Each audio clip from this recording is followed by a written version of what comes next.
Dear students of class 7th, मैं SK. Pandey केंद्रीय विद्यालय नंबर 2 दिल्ली कैंट। ये दीपकम चैप्टर जो दीपकम पाठ है आपका क्लास 7th का द्वितीय भाग। इसका चैप्टर 3 यानी तृतीय पाठ मित्राय नमः, उसी का मैं आंसर बताने जा रहा हूँ। इससे पहले मैं इस चैप्टर का पूरा अनुवाद में भेजा था वीडियो बना करके। अभी मैं इसका आंसर भेज रहा हूँ, आप लोग ध्यान से देखेंगे। अगर कोई शिक्षक आपको इस पाठ से संबंधित कोई प्रश्न का उत्तर लिखने के लिए दिए हों तो ज़रूर इससे आंसर लिखें। बिल्कुल शुद्ध है और बिल्कुल समझाया हुआ है, इसलिए आपको याद करने में भी कोई दिक्कत नहीं होगी, कोई परेशानी नहीं होगी।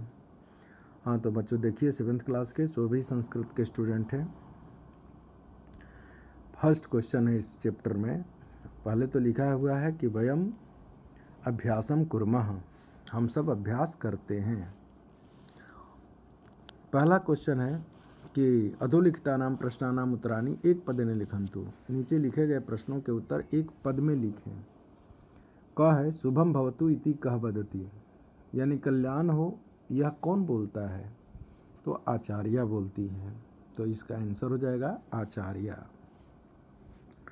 ख में देखिए, योगिता आचार्य, जो आचार्य है उसका नाम क्या है? योगिता है। योगिता आचार्य किम शिक्षयतु इति वदति, क्या शिक्षा देने के लिए बोलती है? तो सूर्य नमस्कारम, सूर्य नमस्कार के लिए शिक्षा देने के लिए बोलती है। सूर्य नमस्कार कतिनाम आसनानाम समाहारः अस्ति, कह रहा है कि सूर्य नमस्कार कितने आसनों का समूह है? तो उत्तर होगा द्वादशानाम, यानी 12 आसनों का एक ग्रुप है, एक समूह है। सूर्य नमस्कार केषु सूर्य नमस्कार श्रेष्ठ है, यानी किनमें सूर्य नमस्कार श्रेष्ठ है? तो इसका आंसर होगा योगासनेषु, यानी योगासनों में सूर्य नमस्कार श्रेष्ठ है।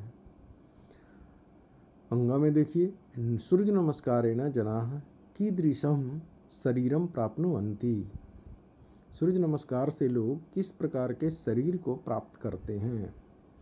तो उत्तर होगा स्वस्थम, स्वस्थम शरीरम प्राप्नुवन्ति, स्वस्थ शरीर को प्राप्त करते हैं सूर्य नमस्कार करने से। अब चलते हैं क्वेश्चन नंबर 2। इसमें लिखा है अधोलिखितानां प्रश्नानां उत्तराणि पूर्ण वाक्येन लिखन्तु, नीचे लिखे गए प्रश्नों के उत्तर पूर्ण वाक्य में लिखें। क है सर्वे छात्राः आचार्यां किं पृच्छन्ति, सभी छात्र आचार्य से क्या पूछते हैं? तो सर्वे छात्राः आचार्यं योगासनानां विषय पृच्छन्ति, योग के आसन के बारे में पूछते हैं, उसी के विषय में पूछते हैं। ख है सूर्य नमस्कारः इति अन्येन कः आशयः, सूर्य नमस्कार इसका आशय क्या है, सारांश क्या है, कंक्लूजन क्या है? तो सूर्य नमस्कारः द्वादशानां योगासनानां समाहारः अस्ति इति आशयः, कह रहा है कि सूर्य नमस्कार 12 योगासनों का एक ग्रुप है, यही इसका आशय है। क्या है आशय? कि 12 योगासनों का एक क्या है? तो समूह है। आचार्य कम श्लोकम पाठयति, आचार्य जो है 21 श्लोक को पढ़ाती है। तो देखिए, आचार्य जो है इसी श्लोक को पढ़ाती है। आदित्यस्य नमस्कारान् ये कुर्वन्ति दिने दिने आयुः प्रज्ञा बलं वीर्यं तेजः तेषां च जायते। इसका शाब्दिक अर्थ है आदित्यस्य यानी सूर्य का, नमस्कारान यानी नमस्कार को, ये यानी जो लोग, कुर्वन्ति करते हैं, दिने दिने यानी प्रतिदिन, उनकी आयु प्रज्ञा यानी बुद्धि, बलम यानी बल, वीर यानी वीरता, और तेजः का अर्थ कांति। तेसाम च जायते, तेसाम मतलब उनके ये बढ़ते हैं। अब सीधा सीधा अर्थ देखिए इसका क्या है। ये जनाः दिने दिने, जो लोग प्रतिदिन आदित्यस्य नमस्कारान् कुर्वन्ति, सूर्य भगवान को नमस्कार करते हैं, जो लोग प्रतिदिन सूर्य भगवान को नमस्कार करते हैं, उनकी क्या क्या चीज़ें बढ़ती है? तो आयु उम्र बढ़ती है, प्रज्ञा बुद्धि बढ़ती है, बलम बल बढ़ता है, वीर्यम वीरता बढ़ती है उनमें, और तेजः तेजः मतलब कांति चमक, उसके चेहरे पर चमक आ जाती है।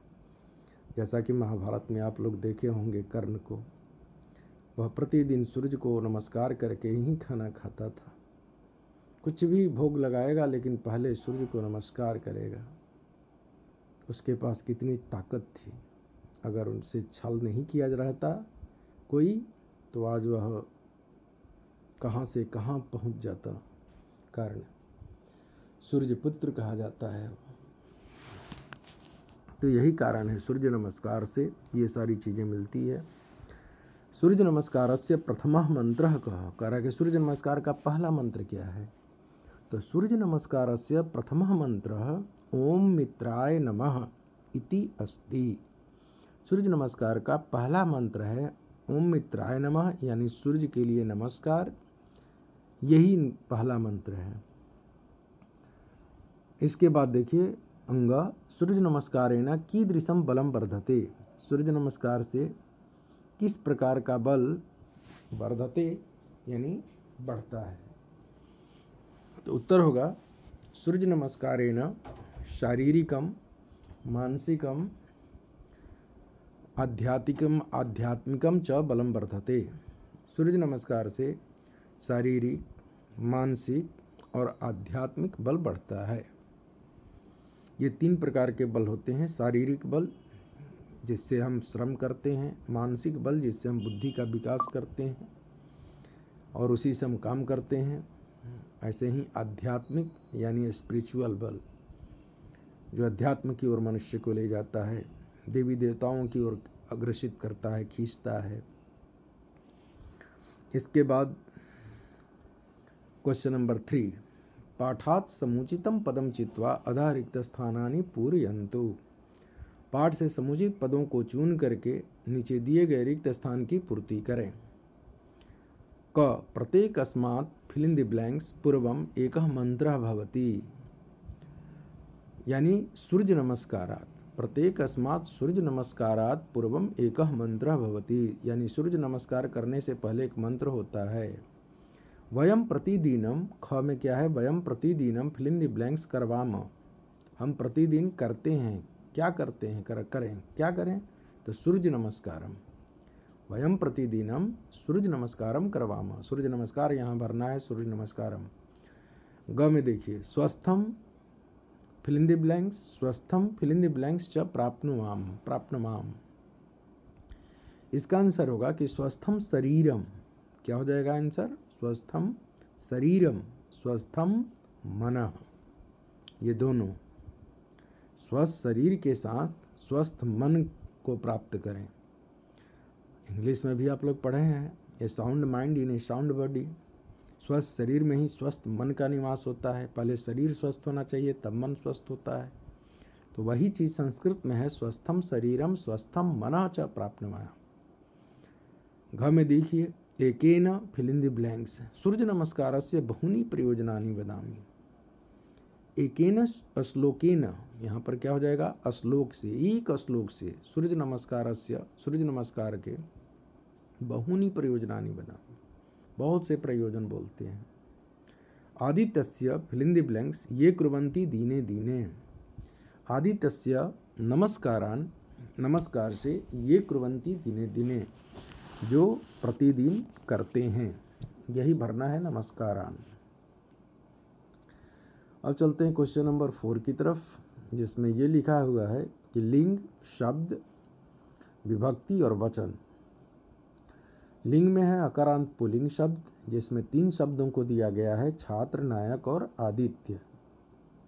अब इनका चतुर्थी विभक्ति में पहले बच्चे क्या करते थे, शुरू से याद करते थे विभक्ति और वचनों को। अभी क्या है, चैप्टर वाइज आपको मिल जाता है कि इसमें भी, इस चैप्टर में इस विभक्ति को याद कीजिए और तीनों वचनों में।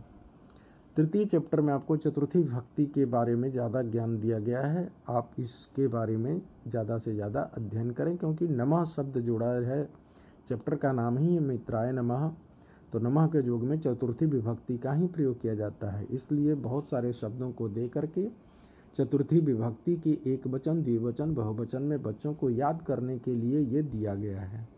बच्चे ज़्यादा से ज़्यादा याद करेंगे, उनको ज़्यादा फायदा मिलेगा। तो चतुर्थी विभक्ति में देखिए, एक वचन में क्या होता है, छात्र का, छात्राय, छात्राभ्याम द्विवचन में, और छात्रेभ्यः बहुवचन में। तो छात्र, छात्राय, छात्राभ्याम, छात्रेभ्यः। नायक से क्या हो जाएगा, नायकाय, नायकाभ्याम, नायकेभ्यः। आदित्य से क्या हो जाएगा, आदित्याय, आदित्याभ्याम, आदित्येभ्यः। इसी तरह से आकारांत स्त्रीलिंग में देखिए, ये आचार्या, योगिता और बालिका, ये तीनों में टाप प्रत्यय है। आचार्य में टाप जोड़ दिए, आचार्या हो गया। फिर योगिता में टाप जोड़ दिए, योगिता। बालक में जोड़ दिए टाप, तो बालिका बन गया। अब इनसे क्या हुआ कि इन प्रत्ययों के जोड़ने के बाद एक वचन, द्विवचन, बहुवचन चतुर्थी विभक्ति में याद करना है। तो आचार्या को क्या हो जाएगा, एक वचन में आचार्यायै, द्विवचने आचार्याभ्याम, और बहुवचने आचार्याभ्यः। इसी तरह से योगिता, तो योगितायै, योगिताभ्याम, योगिताभ्यः। बालिका, तो बालिकायै, बालिकाभ्याम, बालिकाभ्यः। बच्चों मैं इसलिए पढ़ रहा हूँ क्योंकि आपके उच्चारण में कोई दिक्कत ना हो। कभी कभी बच्चे बोल नहीं पाते हैं कि योगिता यही कहें या और कुछ कहें, आचार्य यही कहें या और कुछ कहें, तो इसलिए थोड़ा सा ध्यान देना है। ऐसे ही देखिए, इकारात स्त्रीलिंग में है शब्द शालिनी, नदी और भगिनी, जिसमें इंगित प्रत्यय का प्रयोग किया जाता है। आपको अभी बच्चों इंगित प्रत्यय के बारे में जानकारी नहीं होगी, आगे 9th और 10th क्लास में पढ़ने को मिलता है। तो शालिनी का क्या हो जाता है कि एक वचन में क्या हो जाएगा, शालिन्यै, शालिनीभ्याम और शालिनीभ्यः। ऐसे ही नदी, नद्यै, नदीभ्याम, नदीभ्यः। भगिनी का हो जाएगा भगिन्यै, भगिनीभ्याम, भगिनीभ्यः। और अकारांत नपुंसकलिंग में कौन कौन सा है, आसन, भोजन और फल। इसके एक वचन में जो होता है ना, प्रथमा विभक्ति एक वचन में आसनम, भोजनम और फलम होता है। इनका चतुर्थी विभक्ति जब चलाएंगे और एक वचन, द्विवचन, बहुवचन में, तो आसन का आसनाय, आसनाभ्याम, आसनेभ्यः। भोजन का भोजनाय, भोजनाभ्याम, भोजनेभ्यः। फल का फलाय, फलाभ्याम, फलेभ्यः। इस तरह से बच्चों आप लोग इसको याद करेंगे। अब चलते हैं, लिखा है अत्र इदम अवधेयम। यहाँ पर यह ध्यान देने योग्य बातें हैं। कौन सी बातें हैं भाई, नमः शब्दस्य योगे चतुर्थी विभक्ति भवति। नमः शब्द के योग में चतुर्थी विभक्ति होती है। यहाँ भी नमः आएगा, उससे पहले जो शब्द होगा उसमें चतुर्थी विभक्ति होती है। यथा भास्कराय नमः, जैसे सूर्य के लिए नमस्कार करना है तो सूर्य के लिए भास्कर शब्द होता है, और चतुर्थी विभक्ति एक वचन में भास्कराय हो जाएगा, और भास्कराय के बाद ही नमः जोड़ना है, तो भास्कराय नमः। अब क्वेश्चन नंबर 4 देखिए, पाठ्य विद्यमानानां नमः युक्त शब्दानां संग्रहं कृत्वा लिखन्तु। करा कि नमः शब्द जो बुक में नमः के साथ जिन शब्दों का प्रयोग हुआ है उनको संकलन करके यहाँ पर लिखें। जैसे मित्राय नमः, एक उदाहरण दे दिया। बच्चों मैं थोड़ी सी गलती कर दिया था, आचार्याय नमः और त्रिवर्ण ध्वजाय नमः, इस तरह से ये सब मैं कट कर दिया हूँ, और इससे आगे वाला जो शब्द लिखा हूँ उसी को लिखना है। सूर्याय नमः क में, ख में रवये नमः, रवये। अब ये मत सोचना कि रवये भाई क्या हुआ, ये रवि है, रवि मतलब सूर्य होता है। रवि का जब रूप चलाएंगे ना चतुर्थी विभक्ति एक वचन में, तो रवये होता है, रवये नमः। उसी तरह से भानु शब्द है, भानु मतलब सूर्य, तो भानवे नमः, साधु की तरह रूप चलता है। चतुर्थी विभक्ति एक वचन में भानवे हो जाएगा। खग से खगाय नमः, पुष्ण से पुष्णे नमः, फिर हिरण्यगर्भाय नमः, मरीचये नमः, आदित्याय नमः, सवित्रे नमः, अर्काय नमः, नमस्काराय नमः, नमस्काराय नहीं भास्कराय, सॉरी ये नमस्काराय लास्ट नहीं है, ट में क्या है, भास्कराय नमः। तो इस तरह से ये आपका क्वेश्चन नंबर 4 खत्म होता है। क्वेश्चन नंबर 5 पर चलते हैं। देखिए इसमें कह रहा है कि उदाहरण अनुसारम कोष्ठकात् पदानि स्वीकृत्य वाक्यानि रचयन्तु। उदाहरण के अनुसार कोष्ठक से पदों को स्वीकार करके वाक्यों की रचना करें। कौन कौन से शब्द हैं, तो अग्नि, आचार्य, त्रिवर्णध्वज, जनक, वृक्ष, देवी, भगिनी, मातामही, जननी, पृथ्वी और नदी। इनसे आपको वाक्य बनाना है।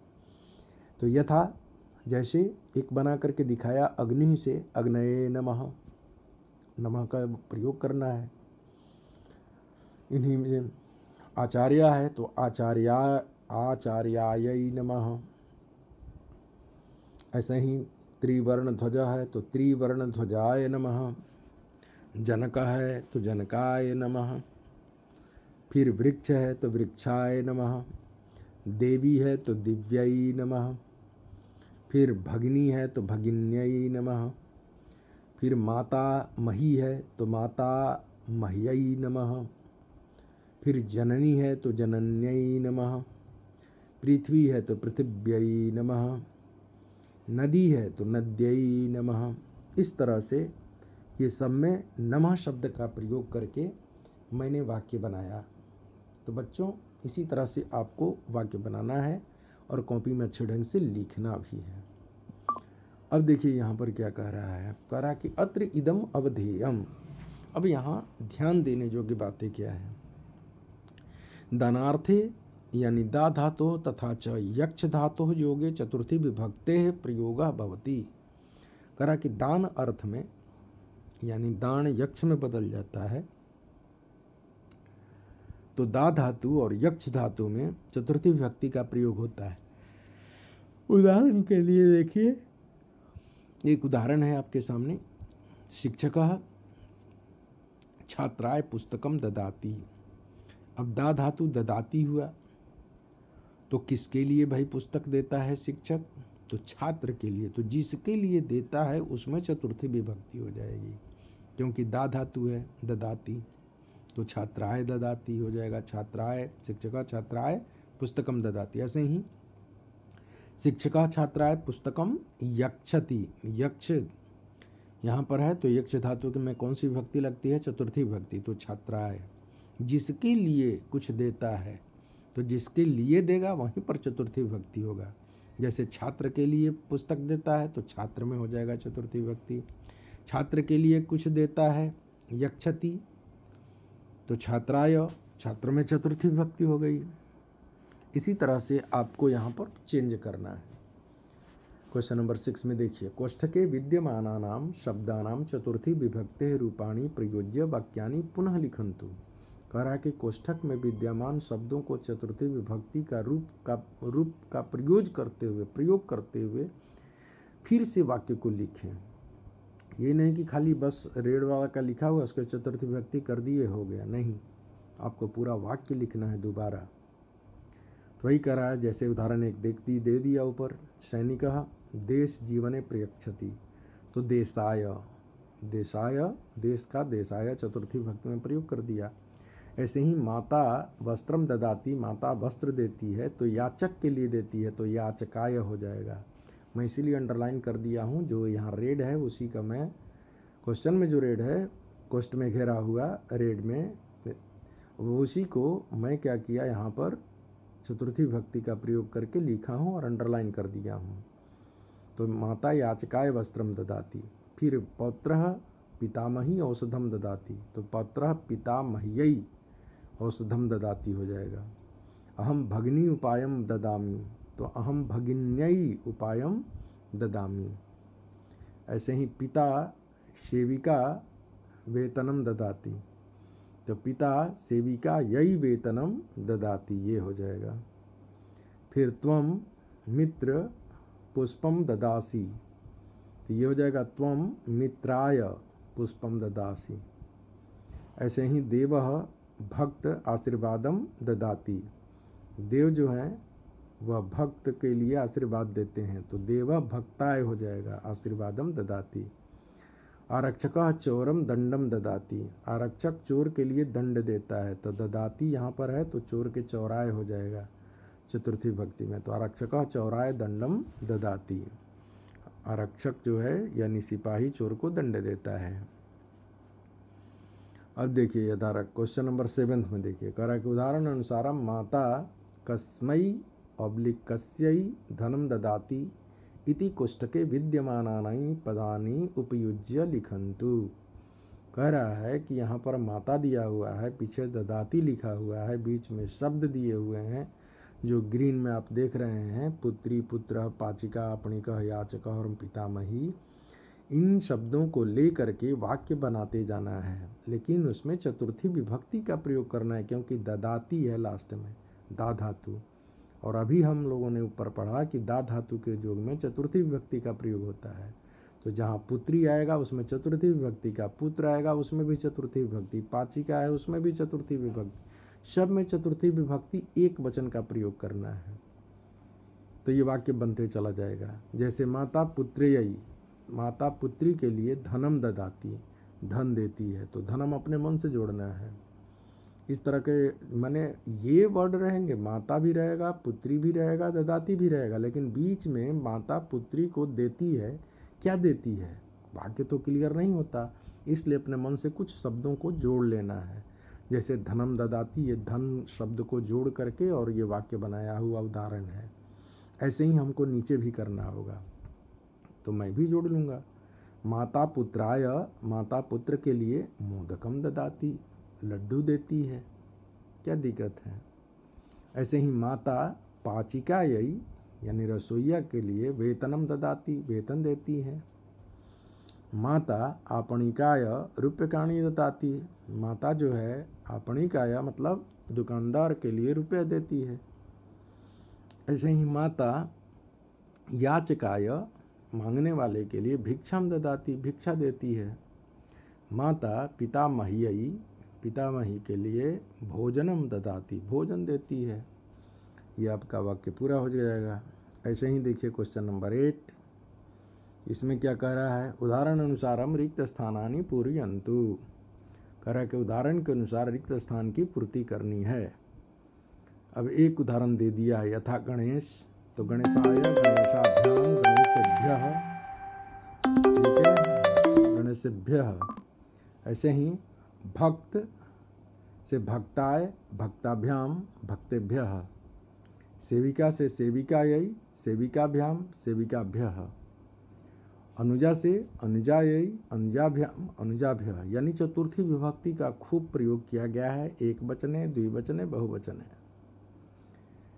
ऐसे ही गृहिणी तो गृहिण्यै गृहिणीभ्याम गृहिणीभ्यः, कुमारी तो कुमार्यै कुमारीभ्याम कुमारीभ्यः, वन से वनाय वनाभ्याम वनेभ्यः, मित्र से मित्राय मित्राभ्याम मित्रेभ्यः। तो बच्चों आप लोगों ने देखा कि किस तरह से ये प्रश्न का उत्तर सही बन पाया है, कितना अच्छा बना है आप लोग देख सकते हैं। तो ये उत्तर जो मैं बना करके दिया हूँ, भेज रहा हूँ, ये अपना वीडियो आप लोगों के लिए मैं भेज रहा हूँ।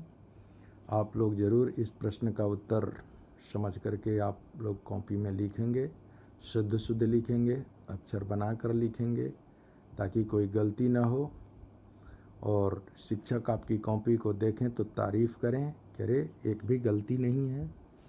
तो इन सारी चीज़ों को रखते हुए बच्चों आप लोगों के लिए मैं बना रहा हूँ ये वीडियो। और नेक्स्ट आपका 4th लेसन, इस तरह से मैं संस्कृत के करीब आपके सारे लेसन का वीडियो भी अनुवाद भी कर दूंगा और साथ साथ आंसर भी भेजते जाऊंगा। तो पूरा चैप्टर, क्योंकि आपके लिए नई बुक है, हो सकता है आपको उत्तर कहीं दिक्कत हो जो खोजने में या किसी चीज़ को समझने में, तो समझा भी दे रहा हूँ और आपको आंसर भी दे रहा हूँ ताकि आप अच्छे से अच्छे जानकारी करें, अच्छे से अच्छी जानकारी में और गाइडेंस में अच्छा से अच्छा उत्तर लिख सकें। यही मेरी शुभकामना है। बच्चों धन्यवाद।